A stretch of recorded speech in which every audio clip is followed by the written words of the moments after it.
দর্শক, কপালে থাকলে নাকি এভাবে আসে। দেখুন, একটা নদীতে একটা জাল দিয়েছে, একসঙ্গে কত বড় বড় মাছ ধরেছে। দেখুন, সিলভার কাপ মাছ সম্ভবত। এরপরে এখানকার মাছ ধরার দৃশ্য দেখলে তা আরো অবাক হয়ে যাবেন। দেখুন, এটা একটা সমুদ্র, আর সমুদ্রের ঠিক চারদিক দিয়ে জাল দিয়ে মাছগুলোকে একত্রিত করা হয়েছে। দেখুন কত চমৎকার একটা দৃশ্য, মাছগুলো একসঙ্গে লাফালাফি করছে। এখানে লক্ষ লক্ষ মাছ আছে, দেখতেও বেশ চমৎকার লাগছে।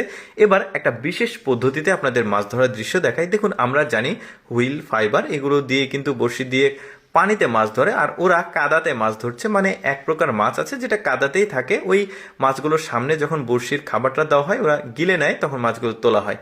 এবার দেখুন, একটা নদীতে একটা জাল দেওয়া হয়েছে, সম্ভবত বন্যা হয়েছে, আর এই জালে এত পরিমাণ মাছ উঠেছে। এটা আবার আমাদের আঞ্চলিক ভাষায় খ্যাপলা জাল বলা হয়।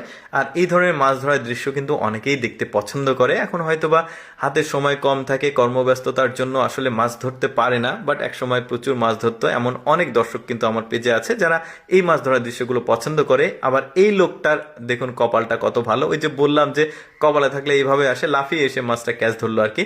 এরপরে দেখুন এই নদীতে কত মাছ, একটা ডালের সঙ্গে বড়শি দিয়ে খাবার দিয়ে চুবিয়ে রেখেছিল। দেখুন এক মুহূর্তের মধ্যে কি পরিমাণ মাছ পেয়েছে, 8-10টা মাছ কিন্তু এই বড়শিতে গেঁথে গেছে, বেশ দারুণ। তারপরে এখানে দেখুন বন্যার পানি স্রোত যাচ্ছে, আর এই লোকটা একটা নেট দিয়ে জাস্ট এর ভিতরে দিয়ে দেখুন কত পরিমাণ মাছ তুলে নিয়ে আসছে, বেশ দারুণ। এবার পাহাড়ি অঞ্চলের একটা সুন্দর মাছ ধরার দৃশ্য আপনাদেরকে দেখায়। দেখুন, ঝর্ণা থেকে নেমে আসা পানিতে এই পাহাড়ি ছোট ছোট নদীগুলোতে কিন্তু প্রচুর পরিমাণে স্রোত যায়, আর এই স্রোতে মাছগুলো দৌড়ে বেড়ায়। যখন পানি একটু কমে যায়, এই যে দেখতে পাচ্ছেন পাথরের ফাঁকে ফাঁকে মাছগুলো লুকিয়ে থাকে, আর পাহাড়ি অঞ্চলের মানুষজন ঠিক এইভাবে মাছগুলো এসে ধরে। দেখুন বেশ চমৎকার দৃশ্য কিন্তু। এই যে দেখুন পাথরের ফাঁকের নিচে মাছগুলো লুকিয়ে আছে, এখন তুলে নিচ্ছে মাছগুলো। দেখতে বেশ চমৎকার, আর পাহাড়ি মাছগুলো কিন্তু খেতেও খুব স্বাদ। তারপরে দেখুন একটা জমিতে কি পরিমাণ মাছ আছে, একটা বেলচা দিয়ে মাছগুলো ধরছে, সম্ভবত তারাবাইম বা গুতুম মাছ। আর ওই জমিগুলোতে যখন পানি কমে যায়, মানে পানি শুকিয়ে যায়, তখন কাদার মধ্যে কিভাবে মাছ থাকে দেখুন। এই যে কাদাগুলো সরাচ্ছে, সরালেই এই মাছগুলো পাচ্ছে। এই মাছগুলোর আঞ্চলিক নাম অনেকে গুচি বলে, অনেকে তারাব্যাম বলে, অনেকে গুতুম মাছ বলে।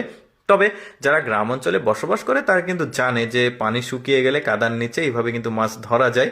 বেশ চমৎকার দৃশ্য। দেখুন কত সুন্দর মাছ, অনেকগুলো মাছ, এই যে কাদা সরাচ্ছে আর মাছ বের হচ্ছে, বেশ দারুণ দৃশ্য। অনেকগুলো মাছ পেয়েছে, এই মাছগুলো কিন্তু বেশ স্বাদের একটা মাছ।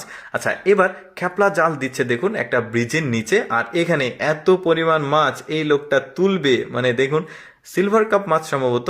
আর মাছগুলো কিন্তু অনেক মাছ। দেখুন কপালটা দেখুন, ওই যে ভিডিওর শুরুতে আপনারা থাম্বনেলে দেখেছেন কপালে থাকলে এভাবে আসে, ব্যাপারটা ঠিক এইরকমই।